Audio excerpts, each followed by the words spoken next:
church family. I hope that you're doing well this morning.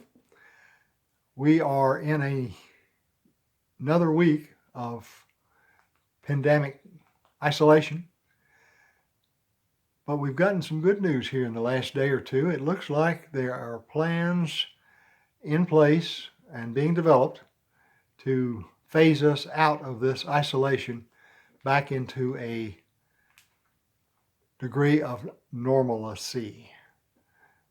It will be a new normal. It will require efforts on our part in order to make it work, but at least we will be free to go and come a little better than we have. Businesses can reopen. In my case, restaurants can be reopened, which is an exciting thing for me.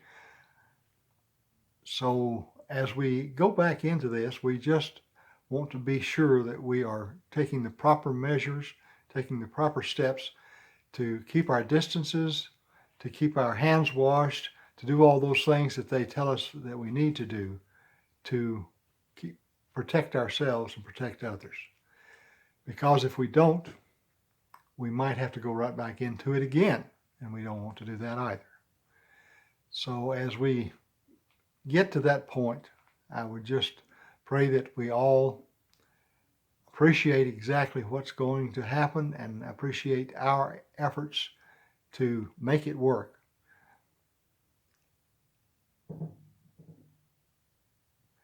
As we get back into a situation where we are, as the most part, free to go and come as we please,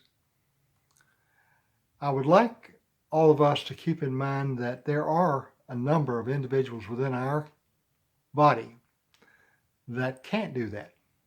They haven't been able to do that. Normal for them is being isolated and being confined to their homes, to their beds, and are not able to get out and enjoy the freedoms that we have enjoyed. So as we get into this period, the one thing that I would ask you to consider is that you do not leave behind those individuals that are stranded, if you will, into a state of isolationism. I would pray that we would remember them, visit them, send them cards, call them on the phone, and in various ways keep them in our prayers and in our hearts, and let them know that we care for them. We don't want to leave them behind as life starts filling up our timetables and we start working more than we've worked before, we start playing harder than we've played before, that we start doing things excessively and not making time for things that we've had time for these last few weeks. It's been surprising to me just exactly how much I've been able to look out and appreciate God's handiwork because I've been slowed down a bit, and I know that many of you have too. I also am surprised to see exactly how much family time has been increased and is better than it's been in a long time. But if we're not careful, the kids are going to get out and they're going to start going to 2 and 3 and 4 different athletic rehearsals and playing games, and our family will start to be separated again. We don't want to forget how precious this time is that we spend together. We are so blessed in our church family, and we're so blessed in our individual physical families, and we need to stop for just a moment and take note of that.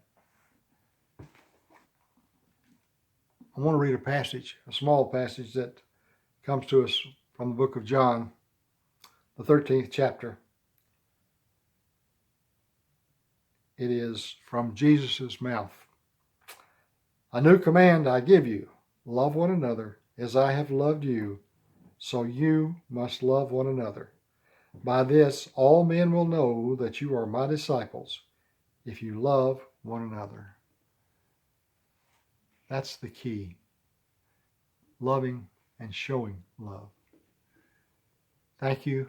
I hope you have a wonderful day.